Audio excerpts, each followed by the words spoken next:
KPM.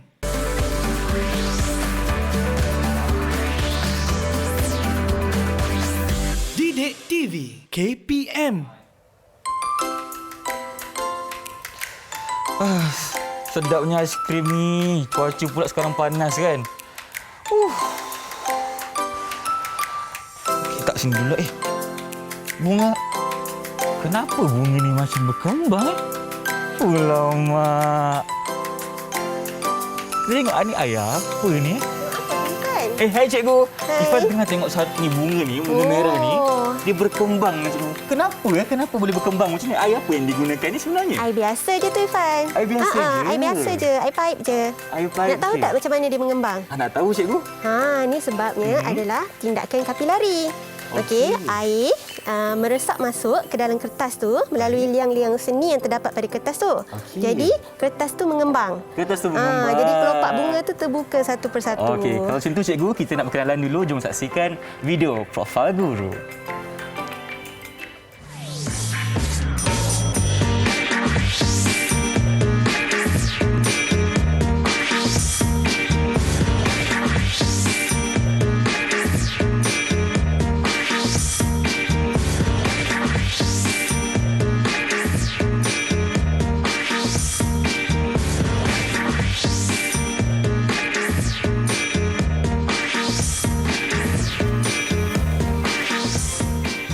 Assalamualaikum dan salam sejahtera kepada anda semua yang sedang menyaksikan Mahir di Didik TV KPM. Apa khabar semua, sihat ke? Ifan harap anda semua sihat-sihat belaka. Kalau ada rasa demam atau sakit kepala, terus bagi tahu dekat ibu atau ayah. Okey, jom kita pergi klinik berdekatan sebab kita tak nak ada sebarang penyakit berjangkit ada dengan kita. Dan yang paling penting sekali, kita kena sentiasa patuhi SOP dan juga undang-undang yang sedia ada. Jangan lupa untuk pakai pelitup muka, sentiasa tangan anda dan juga jaga jarak fizikal sekurang-kurangnya 1 meter. Baiklah, sekarang ni bersama saya di studio bukan calang-calang orangnya. Sekarang ni kita bersama dengan Cikgu Tuan Juhaida. Apa khabar cikgu? Selamat datang ke Mahir. Baik, alhamdulillah. Okey. Jadi cikgu, kita ada lihat tengah lihat satu bunga ni yang berkembang dalam air. Jadi apakah yang kita akan belajar hari ini, cikgu? Okey, kita nak belajar hari ini tentang jirim. Jirim. Ya. Okey. Okey, cikgu berterangkan sedikit apa itu jirim sebenarnya? Okey, jirim ni adalah satu benda yang mempunyai jisim dan memenuhi ruang. Okey. Dan dia ada di sekeliling kita. Ada di sekeliling kita. Okey, baik. Adakah udara itu satu daripada jirim, cikgu? Kita akan tahu nanti, Ifan. Baik, kalau macam itu sekarang ni kita nak simpan dulu, cikgu. Okey, kita simpan dulu. Kalau macam itu kita akan berehat seketika. Kembali selepas ini hanya di Mahir Didik TV KPM.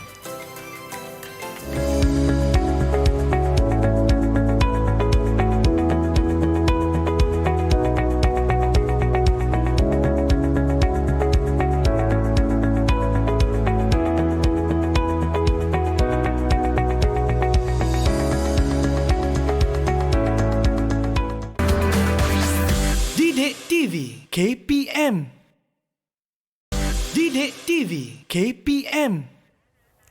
Kembali bersama saya Irfan Syamil, rancangan Mahir di Didik TV KPM bersama dengan Cikgu Ju di studio. Baiklah cikgu, sebelum kita teruskan kelas, kita kena sentiasa patuhi SOP, betul? Betul. Jadi kita minta cikgu untuk gunakan je pemandu kuman terlebih dahulu, dipersilakan. Okey, terima kasih Irfan. Sama-sama, dan Irfan pun nak juga.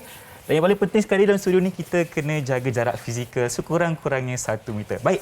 Tadi cikgu cakap kita akan belajar mengenai jirim, betul? Ya, betul. Okay, kalau macam tu, jom kita mulakan. Okey, jirim ni memang adalah dia ada di sekeliling kita, okey? Dan semua benda yang mempunyai jisim dan memenuhi ruang adalah jirim. Adalah jirim. Termasuklah benda hidup dan benda bukan hidup. Okey? Kalau kita tengok cikgu ada bawa ni, okey, globe ni, bumi kita ni pun sebenarnya dipenuhi oleh jirim. Okey, sebab kita ada daratan, kita ada lautan dan kita ada udara. Okey, semua tu adalah bentuk-bentuk jirim lah. Okey. Dan jirim ni dia ada sifat fizik dan sifat kimia dia. Kita boleh tengok di sini. Sifat fizik dan juga sifat kimia. Sifat fizik dan juga sifat kimia jirim ni berbeza. Okey, mengikut bahan dia. Baik.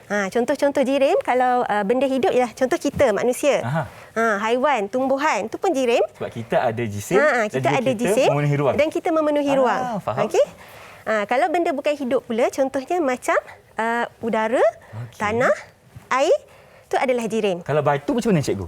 Batu pun sama. Batu juga memenuhi ruang dan juga mempunyai jisim. Okey. Dan ada jirim yang kita boleh lihat, sentuh, rasa. Okey, contohnya macam meja ni. Meja ni pepejal. Kita boleh sentuh dia dan kita boleh nampak dia. Tapi kalau udara, kita boleh nampak tak? Tak boleh cikgu. Tapi kita boleh rasa kehadiran dia kan? Betul. Okey, so sekarang mari kita buat aktiviti belon ni. Okey. Eksperimen ni kita nak uji betul tak udara tu adalah jirim. Adalah jirim. Sebab kalau jirim maksudnya dia memenuhi ruang. Betul. Dan juga mempunyai jisim. Jadi kat sini kita ada 2 belon. Ada 2 belon, okey. Saiz dia pun sama kan? Sama cikgu. Sama. Okey, sekarang cikgu nak minta tolong Irfan tolong pecahkan satu belon merah tu. Alamak. Nak guna jarum peniti ni. Ini terkejut macam mana cikgu? Jangan terkejut. Okey, kita nak tengok apa jadi. Baik, Irfan sekarang ni kedudukan dia seimbang kan? Seimbang, maknanya mungkin mereka mempunyai maksudnya udara tu memenuhi ruang lah sebab bila kita hembus kita tiup belon tu tadi, kita masukkan udara dalam belon tu. Dia memenuhi ruang belon tu. Okey. Bismillah cikgu Bismillahirrahmanirrahim. Bismillahirrahmanirrahim. Okey, dekat tempat seletik tu. Baik. Okey, sejuk. Okey, mungkin boleh sekali lagi kot. Okey. Okey, dia ada dengar bunyi udara keluar kan? Ada bunyi udara keluar cikgu? Dia akan keluar sedikit demi sedikit. Okey. Okey. Kita boleh dengar cikgu makin banyak angin yang cuba keluar. Lepaskan. Okey, maksudnya itu sebab kita cucuk tu di bahagian yang ada pita selofan tu. Okey, kita tak nak belon tu pecah mengejut. Patutlah juga tak terkejut tadi. Okey, so sekarang ni kita akan tengok sepatutnya dia punya kedudukan tu belon yang sebelah ni akan condonglah ke bawah lah kan? Okey, sebab betul. dia lebih berat. Okey, yang sana bila udara dah keluar dia jadi lebih ringan. Okey, sepatutnya macam nilah kan? Okey, dia akan turun. Okey. Faham? Okey, Ifan, mari kita alih ni. Okey, baiklah. Kita letak dekat sini. Okey, kita ke belakang kan pula kan? Baik. Okey. Seterusnya cikgu, kita nak buat apa pula? Okey, kalau tadi, eksperimen tadi tu kita dah berjaya buktikan bahawa udara tu adalah jirim. Adalah jirim sebab dia mempunyai jisim. Dia mempunyai jisim dan juga memenuhi ruang. Okey, so sekarang ni kalau kita tengok sifat fizik jirim tadi tu, ada salah satunya adalah keterlarutan. Okey, so keterlarutan bahan tu pun berbeza mengikut bahan dia. Okey, kalau kat sini cikgu ada vitamin C. Okey, dengan air. So kita boleh tengoklah bila kita masukkan vitamin C ni dalam air apa jadi Okey. Vitamin C ni larut lah cikgu? Ya, vitamin C ni larut dalam air. Apa contoh yang biasa Irfan buat kat rumah? Kita nak larutkan apa? Larutkan. Contohnya. Apa cikgu Sebab Irfan pun kalau dekat rumah akan minum vitamin C juga. Ya, akan minum vitamin C juga. Okey. Yelah, sekarang ni kan zaman musim COVID-19 ni, kenalah jaga kesihatan. Betul tak cikgu? Betul. Bagus. Okey, contoh lain lagi, contohnya macam kita nak buat air kopi. Betul tak? Betul. Ataupun cikgu kita masukkan gula. Sama. Okey, gula tu adalah zat terlarut. Okey, jirim dalam bentuk pepejal. Okey, kita masukkan dalam air. Air tu adalah pelarut dan dia akan jadi air gula. Air gula tu adalah larutan. Okey, maksudnya jirim tu sifat fizik dia salah satunya adalah boleh larut lah. Ada bahan yang tak boleh lah. Okey. Dan yang kedua pula kita nak tengok, okey, cikgu ada 2 bika ni. Okey. Bika yang pertama ni adalah minyak. Manakala bika yang satu lagi ni adalah air. Baik. Okey, so kita nak tengok apa jadi bila kita campurkan dua-dua larutan ni. Adakah mereka akan bergabung atau bagaimana? Tengok kita masukkan air ke dalam minyak ni. Okey. Dia bercampur tak? Tak bercampur lah cikgu. Kenapa minyak ni naik ke atas Dia jadi 2 lapisan kan? Okey, sebabnya air dan juga minyak ni mempunyai ketumpatan yang berbeza. Okey, ni sifat fizik yang lain lah untuk jirim. Okey, maksudnya minyak tu kurang tumpat berbanding air. Maknanya air lagi tumpat. Ya, sebab itulah minyak tu terapung di bahagian atas. Okey, betul. Kalau ni cikgu ambil contoh untuk dua-dua bahan dalam bentuk cecair. Okey, ada juga bahan dalam bentuk pepejal. Contohnya gabus. Tahu tak gabus? Tahu cikgu. Okey, kalau kita masukkan dalam air, gabus tu akan terapung. Okey, sebab gabus tu kurang tumpat berbanding dengan air tadi. Okey, faham? Okey, boleh Boleh cikgu. Okey, yang seterusnya, aktiviti kita yang seterusnya. Okey, tengok ni vitamin C kita dah nak habis dah. Dah habis, tak boleh minum lepas ni. Okey, ini Okey, panas Kalau cikgu pegang sudu besi ni dia panas. Kenapa? cuba, Irfan cuba. Panas tak cikgu? Kenapa dia panas, Irfan? Sebab haba daripada air ni selalu terkena kepada kita punya sudu cikgu. Okey, betul. Betul, okey. Okey. Air panas ni, tenaga haba daripada air panas tu dia dipindahkan. Okey, sebab sudu besi ni adalah sejenis logam. Baik. Logam sifat dia boleh mengkondaksikan haba. Okey, dia dipindahkan secara kondaksi lah. Baik. Okey. Kalau biasanya kalau kita nak minum air kat kedai, kalau kita nak air tu cepat sejuk, kita letak sudu lah dalam tu. Oh, betul juga. Kalau kita nak air tu maintain panas, kita jangan letak sudu besi. Okey. Tapi kalau kita letak nanti haba akan dipindahkan. Akan dipindahkan dan air tu cepat sejuk. Faham. Okey, kalau kita takut sudu tu panas sangat, biasanya ada sudu yang dia ada penebat kat bahagian atas tu. Okey. Penebat ni mungkin dibuat daripada plastik ataupun getah kan? Baik. Okey, bahan-bahan penebat lah, bahan yang tidak boleh mengkondaksikan haba. Maknanya tak bahayalah kan? Tak tak bahayalah. Okey. Okey, itu antara contoh sifat fizik lah. Okey, kita tengok pula yang sifat kimia. Sifat kimia. Okey, cikgu. Okey, sifat kimia Jirim dia berbeza. Okey, sifat kimia ni adalah bila satu bahan bertindak balas dan dia menghasilkan produk baru. Okey, bertindak balas menghasilkan produk yang baru. Baik. Okey, contohnya Ifan pernah goreng telur tak kat rumah? Pernah cikgu. Biasalah tolong mak kat rumah Okey, kan. bagus ni Ifan ni. Okey. So, kalau kita goreng telur tu, telur mentah tu. Telur mentah. Okey, kita goreng. Dia bertindak balas dengan minyak dan juga haba yang dibekalkan tu. Okey, dan dia jadi telur goreng. Boleh tak telur goreng tu kembali ke bentuk asal dia? Mustahil lah cikgu. Tak boleh kan? Okey, sebab dia dah jadi produk baru. Okey, itu dinamakan proses kimia lah. Baik. Okey, sifat kimia tu. Okey, contoh lagi sifat kimia yang lain ialah seperti pembakaran. Proses pengaratan. Faham. Ini kalau kita bakar sesuatu benda tu, ia tidak boleh berubah kepada bentuk asal dah. Tak boleh dah lah. Okey. Bila kita bakar, dia bertindak balas dengan oksigen, dia akan hasilkan gas karbon dioksida dan air. Produk barunya. Okey, dia dah tak boleh kembali ke bentuk asal dia. Itulah tindak balas kimia. Itu adalah yang terhasil. sifat kimia. Sifat kimia. Okey, kalau sifat fizik, contohnya macam selain daripada ketelarutan, ketumpatan, kekondaksian haba, satu lagi ialah takat lebur dengan takat didih bahan. Takat lebur dan juga takat didih bahan. Contoh, berapa takat didih air? Ifan ingat tak? 100. Betul. Okey, kalau takat didih etanol pula lebih kurang 78. Okey. So, bahan berbeza, takat didih dia berbeza. Okey. Dia bergantung kepada perkara yang kita, benda yang kita nak gunakan tu lah. Bergantung kepada benda yang kita nak guna tu. Okey. Okey cikgu, Ifan ada soalan kepada cikgu. Boleh. Ifan tanya antara serbuk dan juga ketulan. Lagi yang mana satu lagi cepat larut dalam air sebenarnya? Okey. Kalau kita guna macam tadi cikgu guna vitamin C tu dia dalam bentuk ketulan. So dia ambil masa sedikit untuk larut dalam air ni. Kalau kita guna serbuk, contohnya macam serbuk kopi, serbuk gula ataupun vitamin C ni kita dah pecahkan dia jadi serbuk, dia akan ambil masa yang lebih cepat. Lebih cepat. Okey. Baik. Adakah haba juga akan mempengaruhi kadar ketelarutan cikgu? Ya, betul. Haba juga suhu juga mempengaruhi. Suhu juga mempengaruhi kadar ketelarutan. Maknanya kalau kita punya air tu lagi panas, lagi cepatlah kita punya gula ataupun vitamin C ni akan ya, betul. Terlarut kan? Terlarut. Yes. Okey, contohnya kalau kita nak buat air kopi, air gula, memang kita guna air panas kan? Betul. Okey, kita gunakan air panas. Okey. Okey. Ada lagi soalan lain? Soalan lain cikgu Okey, kalau kita gunakan ada tak lagi sudu-sudu yang lain untuk kita gunakan supaya kita tak terpegang sudu yang panas cikgu? Selain daripada plastik ataupun getah cikgu cakap tadi. Okey, kalau plastik, sudu plastik tu maksud Ifan sudu plastik keseluruhan kan? Betul. Okey, kalau sudu plastik keseluruhan, kita tak galakkan untuk guna dalam air panas. Kenapa tu cikgu? Okey, sebab plastik ni adalah satu polimer buatan manusia. Baik. Okey, polimer sintetik. So, polimer sintetik ni dia salah satu dia banyak kelebihan tapi dia ada juga keburukan. Baik. Keburukan dia boleh bertindak balas secara kimia pada suhu tinggilah. Contohnya macam kita beli makanan yang dibungkus dalam polistiren. Kan? Okey, so bahan kimia dalam polistiren tu akan bertindak balas dengan makanan kita yang panas dalam tu. Oh, maknanya kalau kita gunakan yang itu boleh membahayakan kesihatan juga. Boleh membahayakan kesihatan kita lah. Sebab bahan kimia dalam tu dah terungkai.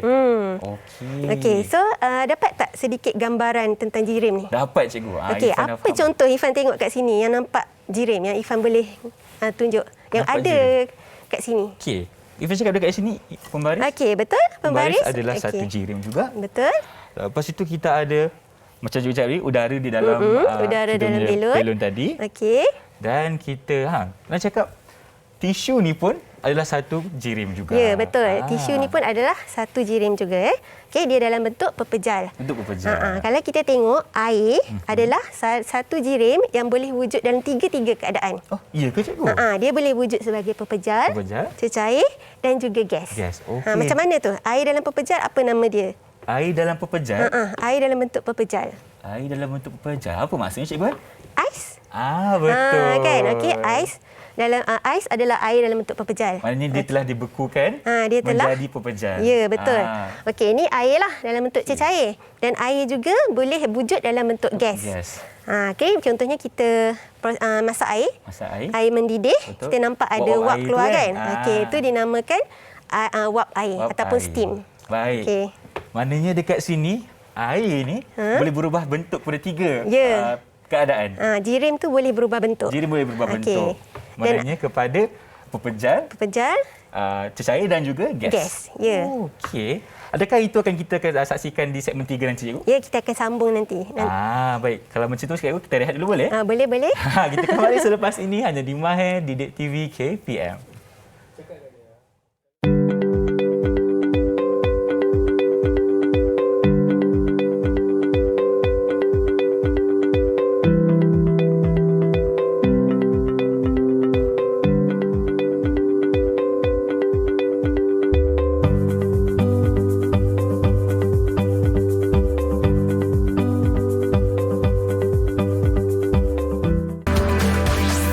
Didik TV KPM.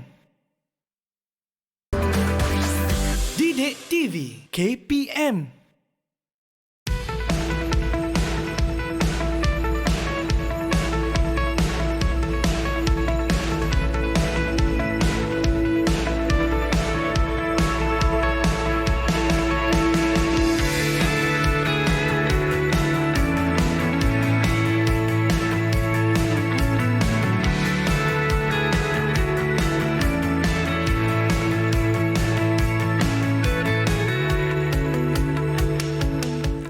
Masih bersama saya Irfan Syamil, rancangan Mahir di Didik TV KPM. Sekarang tengah belajar mengenai subjek sains untuk menengah rendah dengan tajuknya jirim. Tapi sebelum itu, suka untuk Irfan kepada anda semua untuk sentiasa mengemaskini aplikasi MySejahtera untuk mendapat tahu mengenai temu janji vaksin anda.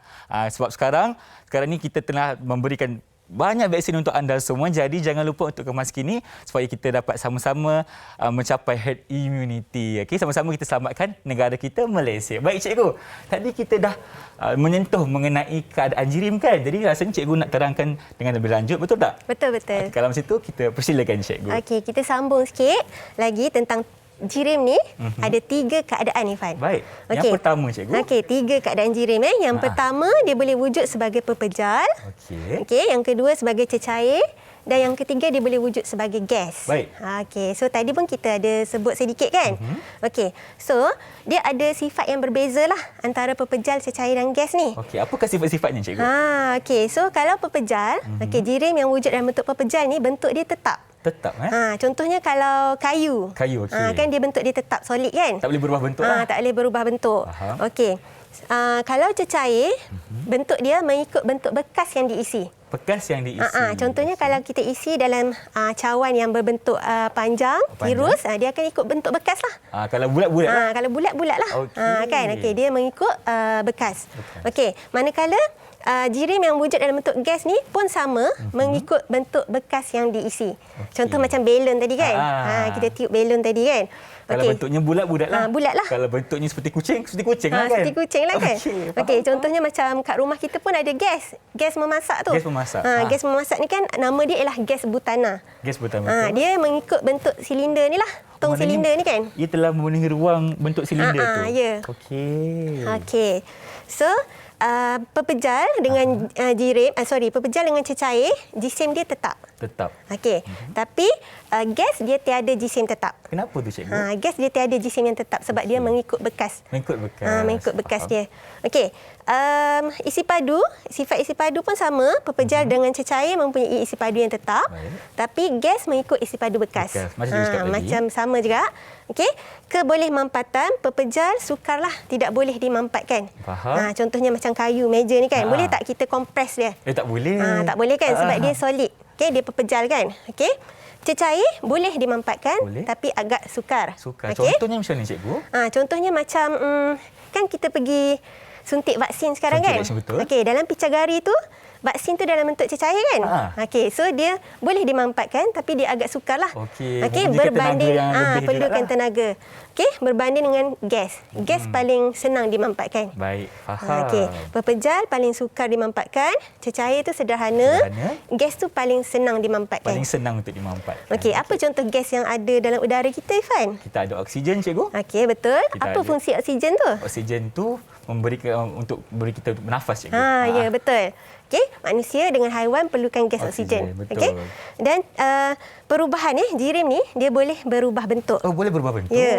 Dia boleh berubah bentuk. Okey, daripada pepejal kepada cecair.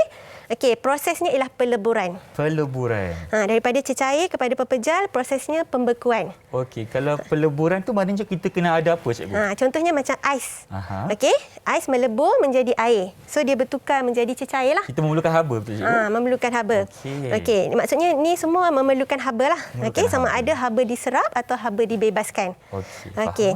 Cecair kepada gas, proses pendidihan atau penyejatan. Kalau macam ni cikgu, haba dibebaskan ke ataupun dikumpulkan? Itu kita akan tengok kemudian. Kemudian. Okey. Baik. Pepejal kepada gas, gas kepada pepejal pun sama. Dia nama prosesnya ialah pemejalwapan. Okey. Macam contoh Ifan jemur baju kan? Jemur baju. Okey, baju tu basah dan lepas tu dia kering kan? Okey. Macam mana dia boleh kering? Ke mana air tu pergi?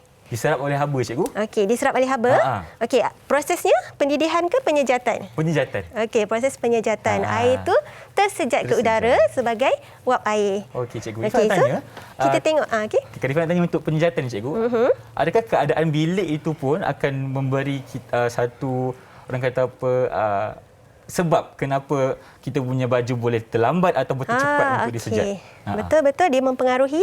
Kalau kita jemur baju, pakaian di bawah matahari, sinar matahari direct, okey, baju tu lebih cepat kering berbanding kita jemur pakaian di dalam rumah lah, bawah kipas kan. Okey, sebab dibantu oleh cahaya matahari dan juga keamatan air dalam udara tu. Dalam udara di sekeliling tu. Okey, ni bentuk-bentuk susunan zarah dalam pepejal, Ifan. Okey, kalau tengok susunan zarah dalam pepejal, dia memang rapat-rapat. Sangat rapat. Dan teratur. Okey, dia bergerak ni. Okey, dia bergerak maksudnya dia berputar di tempat sendiri sahaja. Baik. Sebab dia tak boleh bergerak bebas. Dia bergetar saja kan, cikgu? Dia bergetar sahaja. Okey, berbanding dengan cecair, dia dah ada ruang. Dan susunan dia sudah tidak teratur. Okey, sudah tidak teratur. Tak sama macam pepejal tadi lah kan? Tak sama macam pepejal lah. Maknanya boleh bergerak juga? Dia boleh bergerak lah, lebih bebas daripada pepejal. Okey. Gas, susunan zarah dalam gas paling jauh antara satu sama lain. So zarah-zarah dalam gas ni bergerak lebih rawak. Okey, berbanding pepejal cecair dan berbanding pepejal dan cecair. Maknanya ruang-ruang untuk gas ni lagi banyaklah. Tenaga kinetik dalam gas pun paling tinggi. Paling tinggi. Okey, jom kita ke sana, Ifan. Silakan, cikgu. Okey. Baik. Sekarang kita nak buat apa pula, cikgu? Okey, katakanlah cikgu spray perfume ni. Okey. Okey, Ifan dapat bau tak? Bau, cikgu. Wangi baunya. Kan? Okey, sebabnya zarah-zarah bau ni dia merebat ataupun tersebar dalam udara ni dengan lebih pantas. Sebab zarah udara ni, gas kan dia jauh kan antara satu sama lain. Sebab tu dia tersebar pantas. Sama lah macam sekarang musim durian kan? Durian, kalau kita beli durian, jiran-jiran pun dah dapat bau. Betul, kalau kita lalu dekat lorong rumah tu, satu rumah bau. Satu rumah bau kan? Ataupun mak kita masak kat rumah, dia masak kat dapur, kita kat ruang tamu pun dapat bau. Sebabnya zarah-zarah bau tu dia tersebar dalam udara. Sebab zarah-zarah udara tu dia jauh antara satu sama lain. Dia mempunyai tenaga kinetik yang sangat tinggi. Ya, tenaga kinetik yang tinggi. Baik. Okey, sekarang tadi Ifan ada tanya cikgu, mempengaruhi tak suhu kan? Betul. Okey, dalam kadar resapan. So ni adalah air biasa. Okey, yang ni kita letak air panas air panas. Cikgu dah sediakan dah untuk kita ni. Betul lah. Kita nak tengok macam mana bila kita titiskan pewarna. Okey. Okey, macam yang mana lagi cepatlah. Nak tengok kadar resapan cikgu. Kadar resapan tu kan. Okey, nampak air ni pun masih lagi panas. Okey. Ada keluar asap lagi tu. Okey, kenapa cikgu letak sudu besi tu? Sebab cikgu nak Nak apa supaya haba tu diserap sedikit, oleh besi sudu tu lah, supaya gelas kaca kita tu tak pecah. Tak pecah. Okey. Faham. Tapi kita boleh keluarkanlah. Okey. Maknanya panas cikgu. Ni panaslah, tapi sekarang sebab baru sekejap kan. Okey, so kita masukkan katakanlah 1 2 3. Baik. 1 2 3. Okey. Sekarang apa yang kita akan saksikan Okey. cikgu? Kita tengok pergerakan zarah tu dalam kedua-dua bahan ni. Okey, dalam air panas dengan pada suhu bilik ni, yang mana lagi cepat? Okey, kalau kamera boleh fokus kan, yang mana warna tu tersebar dengan lebih cepat? Okay. Yang sebelah air panas ke air pada suhu bilik? Air pada suhu bilik cikgu. Yang warna dia lebih sekata. Betul. Air pada suhu bilik, ya ke? Ya ke Cuba cikgu? tengok betul-betul. Sekejap, mungkin kita perlu perhatikan sedikit, bagi kita masa sikit. Okey, bagi dia masa kan, yang mana lagi cepat Okey. Boleh nampak ke? Ifan boleh nampak? Cikgu? Okey. Okey. Okey, dia secara teorinya kalau kita air zarah-zarah pewarna tadi tu, dia akan lebih cepat tersebar dalam suhu yang tinggilah berbanding pada suhu bilik. Maksudnya warna dia tu akan kelihatan lebih sekata dengan cepat. Sepatutnya dia akan ambil masa jugalah. Okey. Mungkin keadaan di studio kita mengaruhi cikgu. Tak apa. Sementara tu kita tunggu dulu, kita tengok video dululah. Ada video cikgu? Ada video. Kita tengok video kadar resapan dalam cecair dan juga pepejal. Kalau situ jom sama-sama kita saksikan. Okey. Hai semua, hari ini kita akan buat eksperimen untuk menguji kadar resapan zarah dalam pepejal. Jom bersama cikgu.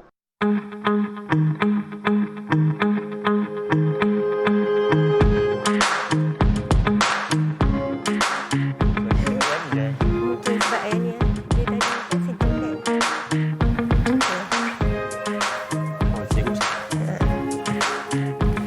Okey. Silakan cikgu. Okey, kita tengok tu kita nak uji kadar resapan dalam pepejal. Okey, pepejal yang kita gunakan tu adalah agar-agar agar-agar yang tidak berwarna, dan kita masukkan yang warna biru tu adalah bahan kimia yang nama dia ialah kuprum 2 sulfat. Okey. Okey, kita nak tengoklah kadar resapan dalam pepejal ni mengambil masa yang cepat ke lama kan. Okey. Dan yang kedua tu cikgu masukkan air. Okey, kita akan masukkan juga pepejal kuprum 2 sulfat ke dalam cecair tersebut. Dan kita akan bandingkanlah yang mana cepat. Okey. Resapan tu lagi cepat berlaku dalam pepejal ataupun cecair. Okey, agak-agak yang mana satu lagi cepat cikgu kan? Okey, kita tengok. Okey, selepas 2 hari barulah warna biru tu tersebar dalam pepejal. Okey, tapi dalam cecair dia hanya ambil masa 15 minit sahaja. Maknanya dalam cecair lagi cepat. Resapan dalam cecair tu lagi pantaslah, lagi cepatlah berbanding dengan pepejal. Okey, aiskrim dah cair dah Ifan? Lah tadi baru Ifan letak nak tengok bunga tadi kan dah cair, tak boleh makan dah. Ya Allah, inilah yang dikatakan jirim tu boleh berubah bentuk. Okey, daripada pepejal dia dah jadi cecair kan? Betul cikgu. Okey, dia dah jadi cecair. Sebabnya aiskrim tu dia dah menyerap haba. Dah menyerap haba. Okey, dia dah menyerap haba dah, zarah-zarah dia dah bergetar dan dia menjauhilah. Okey, so kalau kita tengok zarah dalam pepejal dia dekat-dekat. Rapat-rapat. Bila dia bergetar tu dia menjauhi. Okey, so dia dah bertukar menjadi cecair pula. Okey. Ifat tanya cikgu, kenapa aiskrim yang Ifat pegang tadi tu boleh cair dalam suhu bilik ni? Okey, pada suhu bilik pun dia akan cair bila dibiarkan lebih kurang 20 minit. 20 minit. Okey. Kalau kita nak letak aiskrim pada suhu bilik, kita kena letak dalam bekas yang bertutup. Bekas yang bertutup. Bekas yang bertutup ada ais. Ais tu berada di atas aiskrim dan kita letakkan garam. Letakkan garam. Kenapa tak garam cikgu? Sebab garam tu dia akan melambatkan proses aiskrim tu meleburlah cair. Faham. Okey. So, Murid, kita nak tengok projek tak Irfan? Ada projek pula? Ada benda lain ke cikgu? Ada. Okey. So maksudnya aktiviti ni yang kita nak lihat video selepas ni okey, murid-murid boleh buat sama-sama di rumah. Boleh buat dekat rumah juga. Aktiviti ni berkait dengan jirim. Bahaya tak cikgu nak buat tu kat rumah? Tak bahaya, Tak bahaya. dan bahan-bahan dia pun senang diperolehi. Okey. Okey, jom kita tengok video sama-sama. Jom kita saksikan. Macam mana nak buat aiskrim. Macam mana nak buat aiskrim? Hai semua. Hari ini bersama dengan cikgu kita akan buat aiskrim. Tapi kali ini kita tak menggunakan peti ais tau. Macam mana nak buat? Jom bersama cikgu. Okey, tu bahan-bahan dia. Kita guna bahan apa cikgu? Okey, so cikgu guna bahan yang mudah sahaja. Cikgu gunakan susu. Okey. Yang penting ada garam kasar dan juga plastik berziplock tu plastik ziplock tu dia 2 saiz. Dan yang paling penting kena ada ais lah. Kena ada ais. Okey. So kita akan gunakan 2 plastik berlainan saiz. Okey, kita masukkan plastik yang kecil tu susu. Okey, masukkan ke dalam plastik besar, masukkan ais dan masukkan garam. Masukkan garam juga. Dan kita digalakkan guna garam kasar. Baik. Okey. Lepas tu okey, masukkan garam. Ais tu kena meliputi semua aiskrim tu. Garam tu banyak mana cikgu? Nak masukkan? Garam tu tak kisah. Tak kisah. Tak kisah. Okey, kemudian kita balutkan dia dengan tuala. Okey, kemudian kita kena goncang dengan kuat lebih kurang 20 minit. Okey, sebab tu kita panggil dia aiskrim shake. Aiskrim shake Okey. Tak perlu masuk dalam peti ais pun. Oh, tak perlu masukkan dalam peti Ya. ais. Wow. Okey. Dan boleh guna juga bahan-bahan lain, contoh macam jus. Okey, untuk buat aiskrim ni. Dah siap ke tu cikgu? Ya, dah siap. Lama. Okey. Kalau nak tambah susu, krema ke apa semua pun boleh. Boleh Yang ni juga. cikgu buat ni simple je. So murid-murid boleh buat guna bahan yang ada di rumah. Bahan yang ada di Okey? rumah. Okey, baiklah. Kita dah lihat tadi satu video menunjukkan cara paling mudah untuk kita siapkan aiskrim kita, cikgu. Ya. Ifan boleh buat kat rumah lah lepas ni. Balik jangan cuba buat tau. Sekarang kan Kena musim cuba. panas kan? Betul. Okey, sedap makan aiskrim. Kalau aiskrim Ifan sini pun cair dah. Lepas tu kat rumah itulah. nanti boleh minta dekat ibu atau ayah kita belikan bahan-bahan yang cukup mudah. Cukup mudah. Dalam 10 minit saja kita boleh Nak buat siapkan aiskrim Milo pun boleh. Boleh juga. Boleh. Okey. Baju air Milo tu dulu kan? Betul tu cikgu. Okey, Ifan tanya macam mana aiskrim itu boleh terbentuk dalam masa 10 minit saja cikgu? Okey, dia aiskrim tu kalau sebab kita letakkan garam. Okey, jadi kita melambatkan proses ais tu mencairlah, melebur.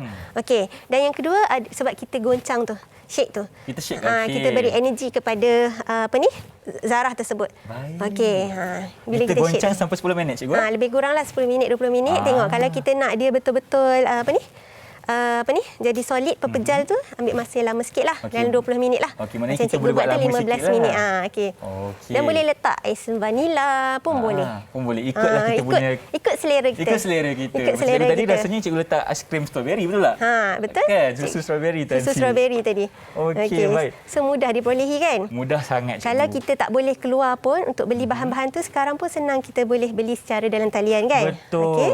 Yang penting masa kita isi dengan aktiviti berfaedah. Berfaedah. Yes. okey. Yang paling penting sekali kita kalau boleh tak nak keluar rumah ni kalau tak ada benda penting tu tak cikgu. Betul. Kita boleh beli sahaja di dalam talian dan supaya kita dapat menjarakkan diri kita dengan orang-orang luar dan supaya kita tidak dapat wabak COVID-19 dengan kita lah. Betul. So kita hari ni kita dah sentuh tentang jirim. Kita dah tahu apa maksud jirim. Jirim tu adalah bahan yang mempunyai jisim dan memenuhi ruang. Betul cikgu. Okey, lepas tu dia boleh dilihat, boleh disentuh, boleh dirasa kan? Okey. Dan contoh-contoh macam jirim yang ada di sekeliling kita ni. Kita ada meja yang bentuk pepejal, ada air yang bentuk cair. Ada aiskrim cair ni. Ada aiskrim yang cair ni kan. Okey, maksudnya jirim tu boleh berubah bentuk. Okey. Ifan tanya cikgu, apakah contoh resapan yang boleh berlaku dalam badan manusia cikgu? Okey. Sebenarnya, proses resapan ni tidak hanya berlaku semasa kita buat eksperimen tadi. Okey. Dalam badan kita pun ada proses resapan berlaku. Okey, contohnya kita menyedut gas oksigen. Okey, dan kita membebaskan gas karbon dioksida. Betul. Okey, bila kita sedut masuk ke dalam paru-paru kita, okey, proses resapan tu berlaku di alveolus tu. Oksigen tu daripada paru-paru akan masuk ke salur darah. Betul. Karbon dioksida yang kita punya yang kita tak nak tu, okey, daripada salur darah akan meresap masuk ke dalam paru-paru. Dan Didik TV KPM. Kembali bersama saya Irfan Syamil dalam rancangan Mahir di Didik TV KPM. Kita sudah sampai di segmen yang terakhir di mana kita hari ini tengah belajar mengenai subjek sains, iaitu topiknya jirim. Dan kalau ada yang di antara anda terlepas untuk menyaksikan kami, jangan lupa untuk saksikan kami di laman rasmi YouTube NTV7 Malaysia Official. Okey, dapatkan di sana pelbagai informasi dan juga ilmu-ilmu yang menarik kami kongsikan kepada anda semua. Okey, cikgu. Dekat depan kita ni, cikgu, ada satu piring, ada air dan juga ada satu bunga yang cantik dekat sini. Cuba letak bunga tu, Irfan, dalam piring tu. Tengok apa jadi. Okey. Kita nak tengok tu. Tengok dulu bunga ni, okey. Okey. Cantik rupanya kan, cikgu. Okey, Ifan nak kena letak dalam tu ke? Letak dalam tu. Okey, Ifan letakkan. Bismillah. Okey. Okey. Okey. Kita nak tengok reaksi untuk bunga ni mengembang, betul tak, cikgu? Betul. Maksudnya kelopak dia tu, okey, tengok. Nampak tak? Kelopak dia tu akan terbuka. Satu demi satu. Okey, inilah yang cikgu terang tadi tentang yang jirim tadi, Jirim yang resapan. kan? Resapan Resapan. air dalam liang-liang seni yang terdapat dalam kertas tu. Baik. Kertas tu pepejal. Kertas pepejal. Okey, so kertas tu akan mengembang, kan, Ifan? Lepas Betul. tu kelopak tu akan terbuka satu demi satu. Oh lama. Tadi kita ambil masa dalam berapa saat je, cikgu, kan? Sekejap beberapa je. saat sahaja. Okey. Kalau kita tengok dekat sini, cikgu, adakah saiz bunga itu juga akan mempengaruhi kadar dia akan terbuka tu, cikgu? Ya, kalau kelopak dia tu besar, dia akan ambil masa yang lebih lama lah. Okey. Maksudnya resapan tu akan dalam resapan tu, air tu akan masuk ke dalam liang-liang seni yang terdapat pada kertas tu dan akan ambil masa lah untuk bukakan kelopak tu. Baik, lagi besar lagi lama lah untuk dia terbuka. Lagi besar lagi lama lah. Ketebalan kertas tu pun mempengaruhi. Faham. Kan kalau kita guna kertas A4 tu kan dia ada jisim dia kan. Ada jisim, betul. 80 gram, 100 gram. So tu pun mempengaruhi. Kalau lagi berat lagi lama lah. Lagi berat tu lagi lama lah. Okey, faham. Dan kalau tengok bunga ni, cikgu, sebab Irfan tertarik dengan keadaan di mana ia dapat dibuka secara natural ni, cikgu, kan? Sebab adanya kita punya jisim. Kalau kita lihat kat sini, cikgu, kertas yang digunakan adakah berat atau ringan, cikgu? Ringan sahaja. Ringan sahaja. Inilah yang dinamakan Magic Blooming Flowers. Magic Blooming Flowers. Lama. Okey, ni nama cikgu bagi ke apa ni? Ini memang nama untuk aktiviti. Nama untuk aktiviti kita. Okey. Sebab dia magic je kan. Kalau pelajar-pelajar cikgu dia suka lukis smiley face kat tengah-tengah tu. Betul. Jadi bila bunga tu terbuka ada nampak tersenyum kat situ tersenyum. kan. Maknanya untuk aktiviti dekat rumah ni boleh mengikut aktiviti masing-masing lah. Betul tu. Okey. Baik. Itu antara sedikit sebanyak apa yang kita belajar hari ini. Betul tak, cikgu? Betul. Mungkin cikgu boleh berikan sedikit rumusan tentang apa yang kita belajar dari pukul 2 hingga pukul 3 sekarang, cikgu. Okey, baiklah murid-murid di rumah semua. Okey, hari ini kita telah belajar tentang jirim. Betul. So, kita dah tahu apa definisi jirim, sifat fizik dan sifat kimia untuk jirim. Mungkin cikgu boleh terangkan sedikit, cikgu, dari segi sifat fizik dan kimia ni. Okey, sifat fizik tadi kita bincang ada 4, iaitu takat lebur dengan takat didih air. Betul. Okey, ketelarutan, kemampatan dan juga kekondaksian haba. Kekondaksian haba. Ketumpatan satu lagi kan. Betul. Okey, lepas tu kita belajar sifat kimia dan kita belajar 3 bentuk jirim, iaitu pepejal, cecair dan gas. Okey, dan kita tahu bahawa jirim tu boleh berubah bentuk. Betul tu, cikgu. melalui Contohnya, cikgu? proses-proses seperti contohnya peleburan. Daripada pepejal dia berubah menjadi cecair. Iaitu contohnya ais cube lah. Contohnya ais lah. Okey. Cikgu ada pantun lah, Irfan. Cikgu ada pantun. Okey, balik. Kalau macam tu, cikgu silalah jual pantun kepada mereka yang menonton kepada ni. mereka yang di rumah tu ya. Okey, contoh pepejal adalah meja. Okey, banyak terdapat di sekeliling kita. Iya, lagi cikgu. Fahami jirim, mudahkan kerja, luaskan minda, bukalah mata. Luaskan minda, Sebab bukalah jirim mata. ada di mana-mana. Okey, kalau kita tengok bumi kita ni pun memang dibina daripada jirim lah. Jirim-jirim. Cikgu cakap tadi kita ada lautan. Kita ada lautan. Kalau daratan. tengok yang biru ni, 3/4 daripada bumi kita adalah lautan. Lautan, cikgu. Betul. Air, cecair. Okey, dan kita ada daratan. Daratan tu daripada tanah, pasir dan semua tu adalah jirim. dan kita ada udara. Udara di sekeliling Dalam kita. udara ada gas oksigen, karbon dioksida, tu semua pun adalah jirim. Baik. Okey. Baiklah cikgu, terima kasih banyak Cikgu Tuan Juhaida kerana bersama saya hari ini dalam rancangan Mahir di Didik TV KPM. Sudah banyak ilmu yang telah dikongsikan kepada kita semua dan diharapkan ilmu itu dapat manfaatkan kepada anda yang sedang menonton. Dengan itu kita akan berjumpa lagi di Mahir selepas ini. Kita akan berjumpa lagi di rancangan seterusnya bersama cikgu yang lain pula. Dan dengan itu, Assalamualaikum. Berjumpa lagi. Bye-bye. Terima kasih cikgu. Jumpa lagi. Okay.